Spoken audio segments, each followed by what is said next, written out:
नमस्कार मित्रों, मैं राम मोहन उपाध्याय अपने YouTube चैनल वेदिका उपाध्याय में आपका हार्दिक स्वागत करता हूं। मित्रों, आज की इस वीडियो में हम लोग 28 मई 2023 को संघ लोक सेवा आयोग द्वारा आयोजित प्रारंभिक परीक्षा में पूछे गए इतिहास के महत्वपूर्ण प्रश्नों पर चर्चा करेंगे, जो कि सामान्य अध्ययन प्रथम प्रश्न पत्र में पूछे गए थे। सभी प्रश्न आपकी आगामी परीक्षाओं के दृष्टि से भी काफ़ी महत्वपूर्ण हैं और इस वीडियो में मैंने सभी प्रश्नों का सर्वशुद्ध हल आप लोगों को देने का प्रयास किया है। तो इसमें हमारा पहला प्रश्न है, भारतीय इतिहास के संदर्भ में Alexander Rea, A.H. Longhurst, Robert Sewell, James Burgess और वाल्टर इलियट किस गतिविधि से जुड़े हैं?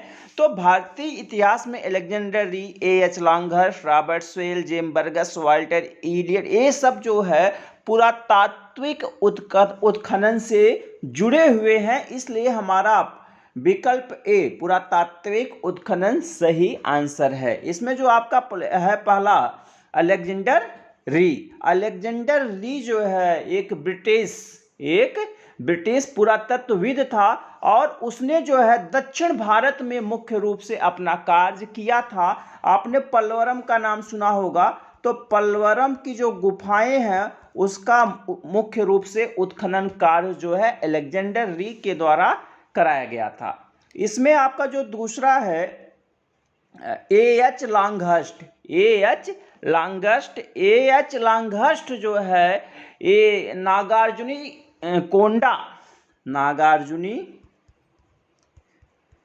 कोंडा स्तूप जो है उसकी खोज जो है ये E.H. लॉन्गहर्स्ट के द्वारा 1926 में की गई थी। कब की गई थी? 1926 में। इसके बाद जो है आपका है रॉबर्ट स्वेल। तो रॉबर्ट स्वेल जो है विजयनगर के इतिहास से संबंधित पुरातत्वविद हैं और इन्होंने जो है द फॉरगेट एम्पायर नामक पुस्तक की रचना की। द फॉरगेट एम्पायर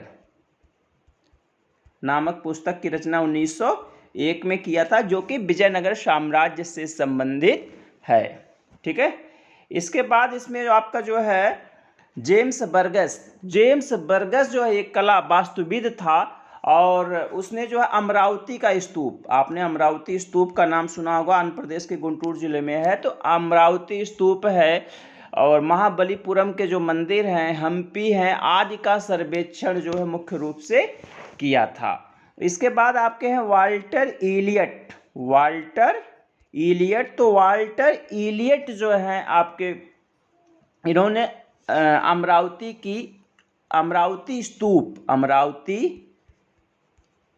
स्तूप की खोज किया था 1854 ईस्वी में। कब? 1854 ईस्वी में अमरावती स्तूप की खोज किया था। ठीक है।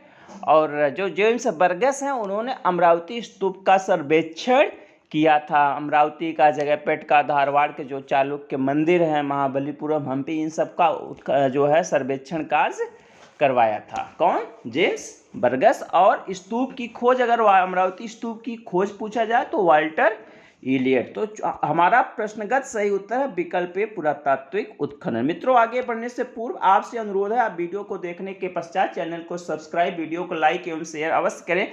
साथ ही साथ बेल आइकन को भी प्रेस करें, जिसके माध्यम से आने वाले वीडियो का नोटिफिकेशन आपको समय से प्राप्त हो जाए।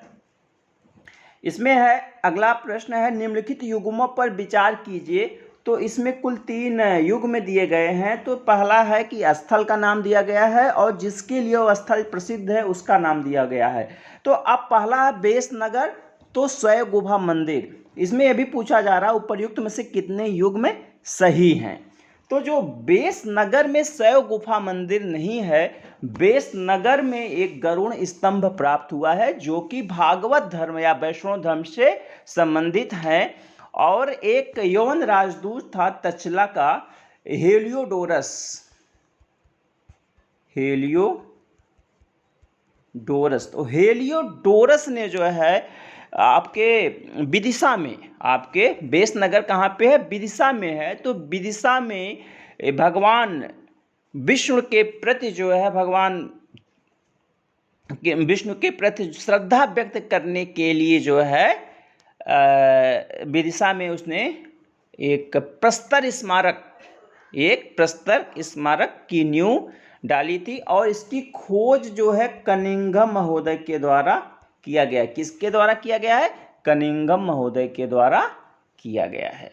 ठीक है, तो पहला युग में जो है हमारा वह गलत है। यह शैव गुफा मंदिर नहीं है, बल्कि जो है भागवत धर्म से संबंधित एक प्रस्तर स्मारक है, जो कि प्रथम भागवत धर्म से संबंधित प्रथम प्रस्तर स्मारक माना जाता है। दूसरा है आपका भाजा बौद्ध गुफा मंदिर। तो यह विकल्प जो है सही है। भाजा जो है पश्चिमी भारत में महाराष्ट्र में पुणे में स्थित एक प्राचीनतम चैत्यगृह एवं विहार है। यहाँ से कुल 22 गुफाओं के साक्ष्य प्राप्त हुए, तो यह सही है। तीसरा है सित्तन वासल गैन गुफा, तो यह भी सही है। तीसरा विकल्प सही है। सित्तन वासन की जो गुफाएं हैं वह आपके तमिलनाडु के पुडुकोट्टई में है। कहाँ पे? तमिलनाडु के पुडुकोट्टई में अवस्थित हैं। और सित्तन वासन का अर्थ ही होता है जैन संतों के सिद्धों का निवास। जैन संतों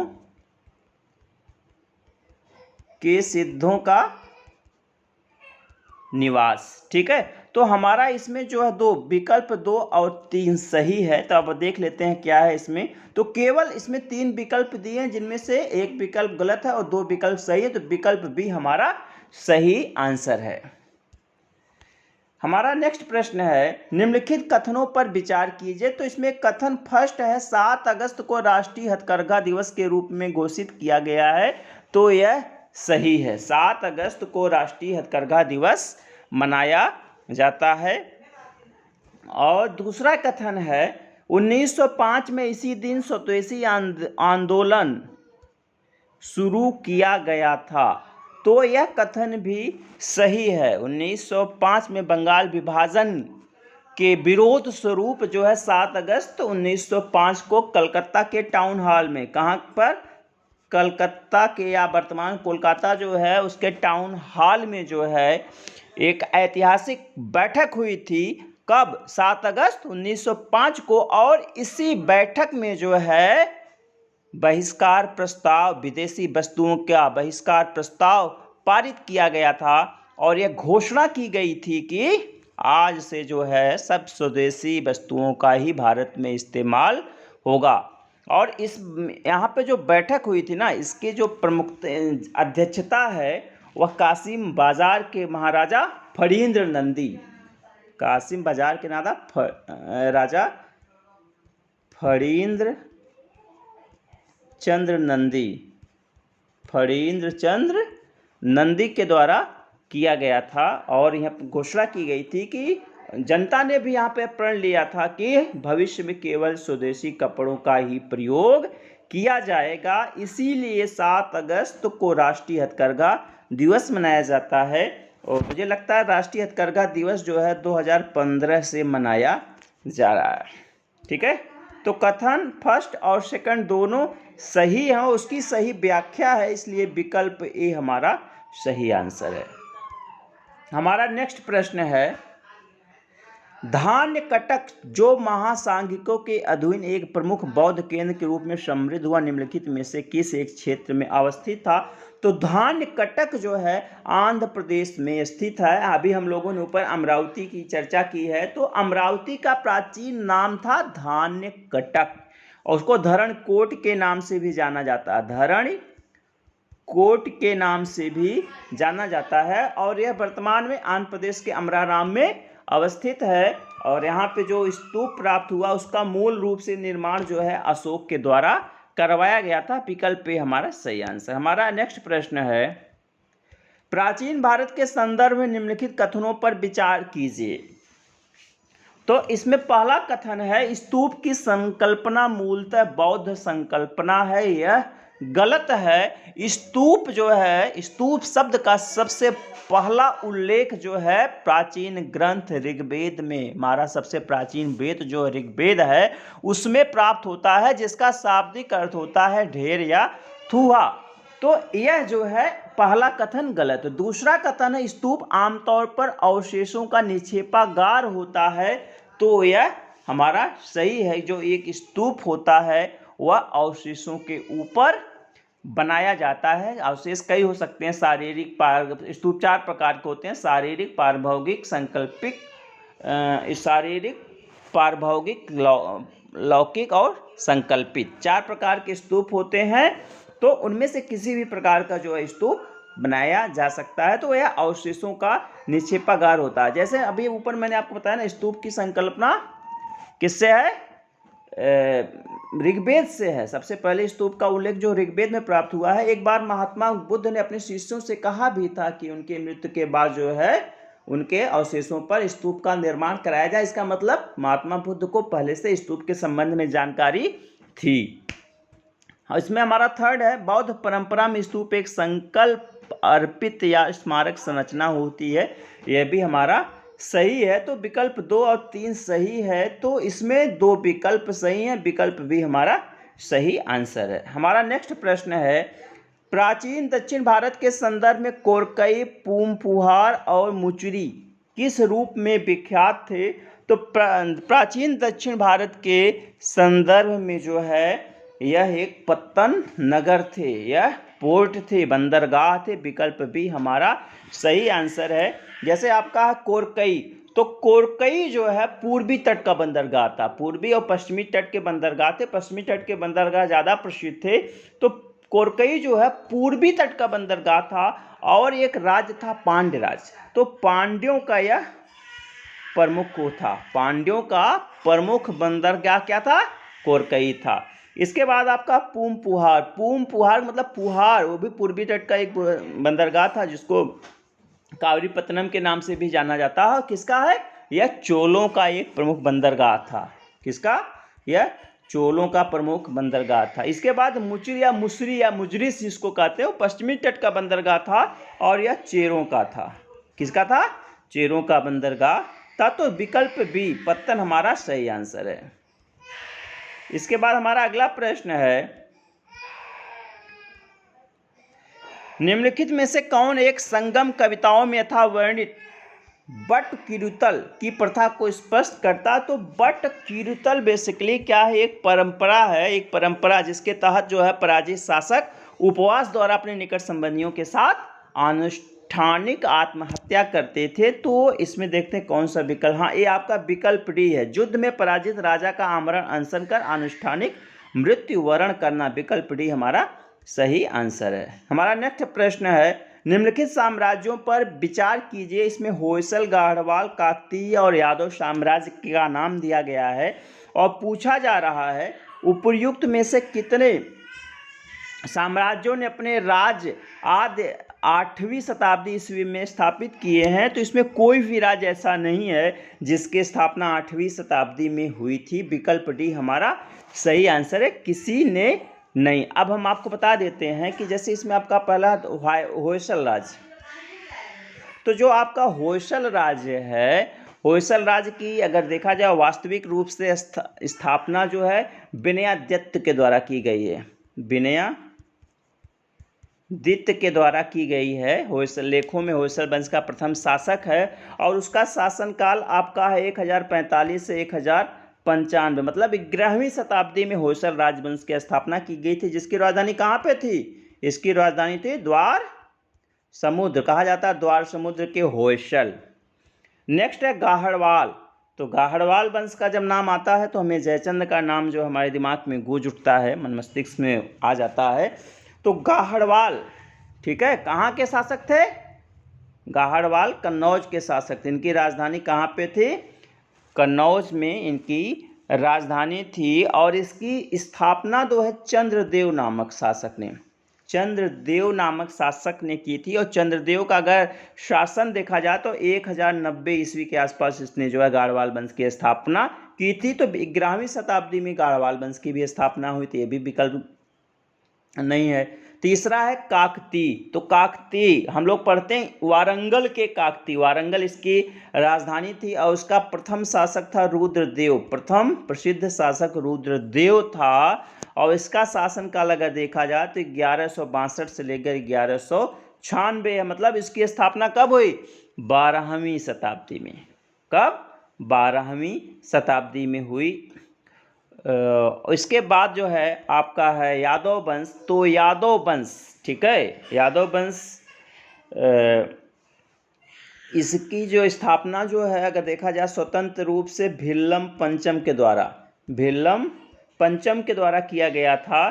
तो भिल्लम पंचम का भी समय 1180 से लेकर 1191 ईस्वी, मतलब इसकी भी स्थापना 12वीं शताब्दी में की गई थी। इसलिए हमारा सही आंसर है विकल्प डी, किसी ने नहीं। नेक्स्ट है हमारा प्राचीन भारतीय इतिहास के संदर्भ में निम्नलिखित युग्मों पर विचार कीजिए। तो इसमें साहित्यिक कृति दी हुई है और उसके रचनाकार का नाम दिया गया है। अब हमें ये बताना है कि इसमें कितने जो है युग्म सही हैं। सही इसमें जैसे पहला है देवी चंद्रगुप्तम बिल्हड़, यह गलत है। देवी चंद्रगुप्तम की रचना जो है बिल्हड़ के द्वारा नहीं की गई है, बल्कि जो है विशाख दत्त के द्वारा की गई है। गुप्त वंश के विषय में जानकारी प्राप्त करने का एक प्रमुख स्रोत है। तो पहला विकल्प गलत है। दूसरा है हमीर महाकाव्य। हमीर महाकाव्य नयचंद्र सूर्य की रचना है, तो यह हमारा सही है।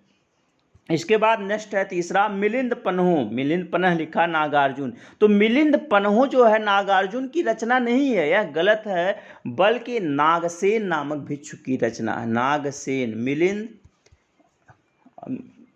मिलिंद पन्हु जो है किसकी रचना है? नागसेन की रचना है। तो विकल्प 3 भी गलत है। इसके बाद आपका है नेक्स्ट नीतवाक्यामृतम सोमदेव सूर्य।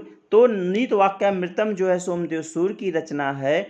तो बेसिकली यह अर्थशास्त्र से ली गई सामग्री है, ठीक है।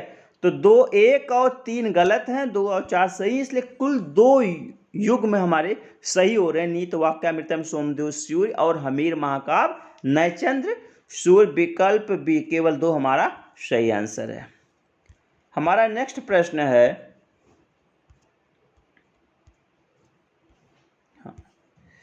आत्मा केवल जंतु और पादप जीवन की संपदा नहीं है, बल्कि शिलाओं, प्रवाही जलधाराओं और अन्य अनेक प्राकृतिक वस्तुओं की भी है, जिन्हें अन्य धार्मिक संप्रदाय जीवित नहीं मानते हैं। उपर्युक्त कथन प्राचीन भारत के निम्नलिखित में से किस एक धार्मिक संप्रदाय के एक मूलभूत विश्वास को प्रतिबिंबित करता है? तो यह जैन परंपरा से संबंधित है। विकल्प बी हमारा सही आंसर है।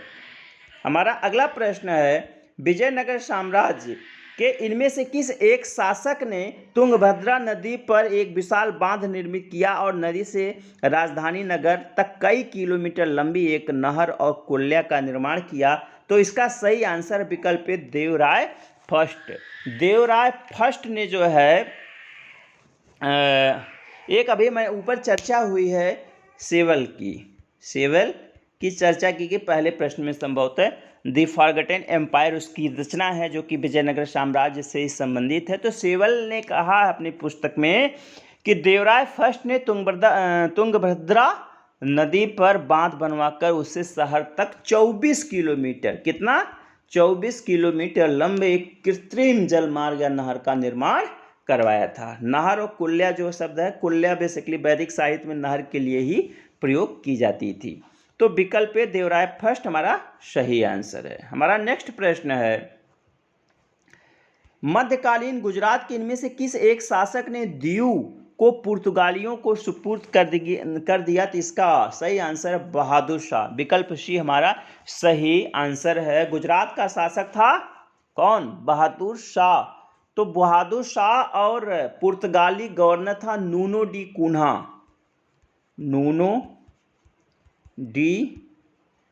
कुन्हा।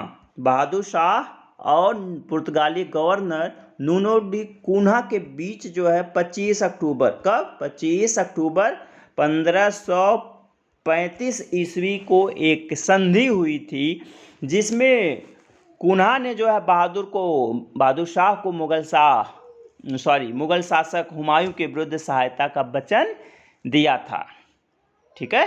बदले में जो है चूंकि जो संधि हुई थी उसने सहायता का वचन कुन्हा ने बहादुर शाह को दिया, तो बदले में बहादुर शाह को उसको कुछ देना था, तो उसने दीव को, जो दीव नगर था उसमें उसको पुर्तगालियों को समर्पित कर दिया और वहाँ पर एक दुर्ग बनाने की अनुमति प्रदान की, जिसके लिए उसने ढेर सारी भूमि वहाँ पर उपलब्ध कराई। ठीक है, तो विकल्प सी हमारा सही आंसर है। हमारा अंतिम प्रश्न है, निम्नलिखित में से किस एक्ट के द्वारा बंगाल के गवर्नर जनरल को भारत के गवर्नर जनरल के रूप में अभिहित किया गया है? तो बंगाल के गवर्नर जनरल को भारत के गवर्नर जनरल के रूप में 1833 के चार्टर एक्ट के द्वारा मान्यता दी गई थी, और इस एक्ट के द्वारा बंगाल का गवर्नर था, उसका पदनाम बदलकर भारत का गवर्नर जनरल कर दिया गया और उसकी सीमाओं में, उसके कार्यों में, उसके अधिकारों में विस्तार दिया गया। और लॉर्ड विलियम बेंटिक जो है भारत का पहला गवर्नर जनरल था। ठीक है, तो विकल्प डी हमारा सही आंसर है। मित्रों, इस वीडियो में संघ लोक सेवा आयोग द्वारा आयोजित प्रारंभिक परीक्षा 2023 में पूछे गए इतिहास के महत्वपूर्ण प्रश्नों पर हम सभी ने चर्चा की। सभी प्रश्न आपकी आगामी परीक्षाओं के दृष्टि से भी काफ़ी महत्वपूर्ण हैं, और साथ ही साथ मेरा एक यह प्रयास था कि मैं आपको इसकी सर्वशुद्ध आंसर की उपलब्ध करा सकूं। तो आप एक बार वीडियो देखने के पश्चात कमेंट बॉक्स में जो है संबंधित सुझाव अवश्य दीजिएगा। आप सभी को सुनने के लिए बहुत बहुत धन्यवाद। नमस्कार।